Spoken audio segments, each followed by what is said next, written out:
Today's Resist video is about hair dye.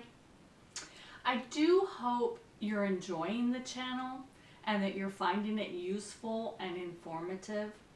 I designed this channel for the empowerment of women, and a lot of you have subscribed because you liked a specific segment or playlist of the channel. But I do hope you'll explore around because I cover a lot of different subjects and they are all important to women.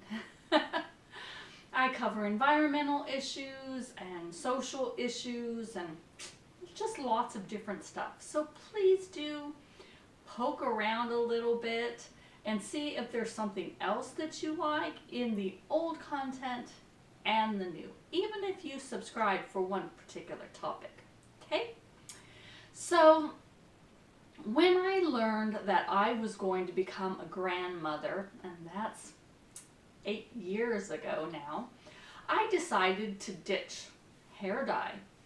And I was having a problem with thinning, and I have very sensitive skin, so I was the normal woman back then. I shampooed every day. I used a ton of different products in my hair. I dyed it, I permed it, I did the whole thing. So my hair was very damaged and dry and broken off, and my scalp just itched and my skin just burned and itched. And I kind of used it as an excuse that I was going to be a grandmother, and so I don't have to dye my hair anymore. And it was kind of just a, to the system back then.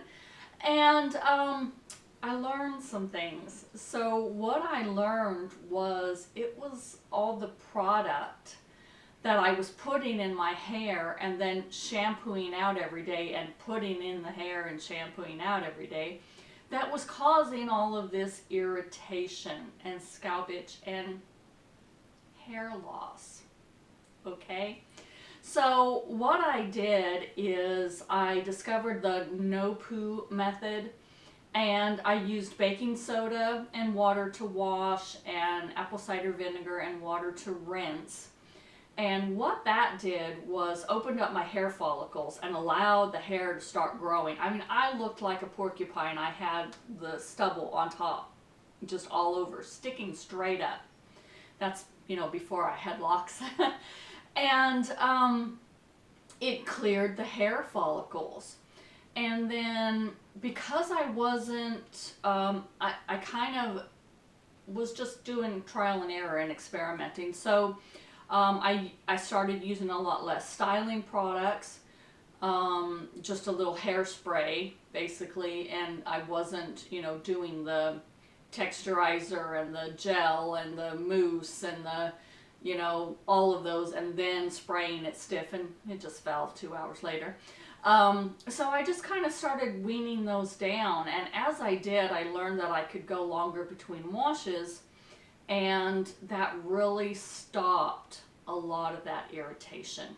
I was just over processing the hair and over washing the hair.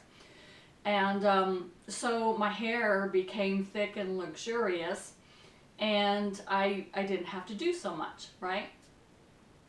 I learned that I didn't need to wash it every day, and I didn't need to shower every day. I started kind of washing just areas that would get stinkier and not putting the soap on the skin that was burning and itching, right? So what does that have to do with hair dye? Well, hair dye was one of the contributing factors in all the chemical buildup that was just irritating my body. You put anything that you put on your hair or on your skin absorbs into your skin.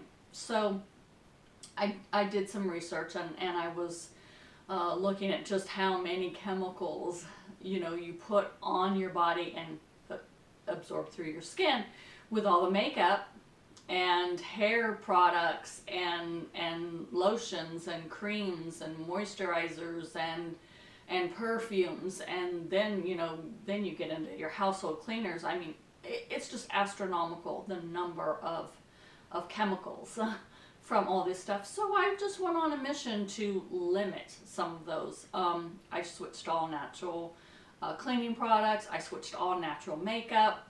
I even made some of my own makeup there for a while, face powders and natural foundations, and started making my own skincare, started using all natural cleansers on my face and body, and making my own soaps.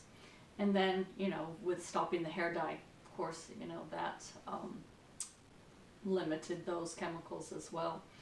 And my message today is do some research on your own and look at just how easy that is to add up. And I want to kind of get away from that stereotype that if you have gray hair, you have to be old. 20-year-olds are dyeing their hair silver because it's a really cool color. For me, I eventually went back to dyeing my hair some years later once I got everything healthy again and I wasn't losing hair.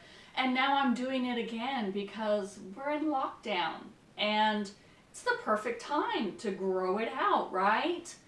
And no one's really seen the awkward stage, you know, of just the silver right at the roots. They're not seeing that because I'm inside. So it's the perfect time to try this, and you can be like me, like I was before. If you don't like it, when we all go back to work and do our thing, you can always dye it again with something a little more healthy, maybe. That's what I did when I started dyeing my hair again. I used henna because it's natural, and it wasn't putting all those chemicals back into my body. So when you see all my old pictures and stuff with my red hair, it's because I was dyeing it with henna. And you can do mixes so that, I mean, henna and cassia and indigo, they can all be mixed together to get whatever shade you want, from brown to blonde to black, you know, anything. It doesn't have to be auburn or red. My hair, even though I'm almost 56, as you can see, this is all my natural color all the way through. I'm only gray right on top, and then silver in two little peaks. More so on this side, I think, than this side. But I've got two little peaks, so those are my horns, guys. So if that doesn't tell you something about me, I don't know what will. But so that's my resist message today, is resist the chemicals, resist the hair dye, try it out. People think that you'll look older, and maybe in that initial growing out stage you might, but look on Pinterest, look on YouTube, look on Instagram, whatever. Just do a little research of Silver Sisters and see the before and after pictures. And you will notice that these women who have gone through the complete transition and their hair is all silver, they actually look younger because Mother Nature knows what she's doing. And, you know, we all tend to darken our eyebrows, especially as we get older. They get thinner, they get sparser, and they get lighter. And I'm even starting to see gray in my eyebrows. Mother Nature knows what she's doing, and once you give it up, you notice something that you never really noticed before. It's just how fake that dyed hair looked, you know. You can spend a ton of money and get some really good variances with foils and different tones all through. But the majority of people, you know, are dyeing their hair with all one color, and it looks just really fake because that's not how our hair is. It's not natural to be that one color. So when you're adding, you know, a little bit of this silver or even gray through, it's a lot more natural looking. There's more variances with it, and I think it's more attractive. And I do notice on other people now, especially, you know, if you see a really wrinkled face, or spotted, like I am, and it's all this one color, you know, we're not kidding anybody, honey. We're not kidding anybody. And, you know, give Mother Nature a try and see if you don't like what she has to offer. Okay? Have a good day.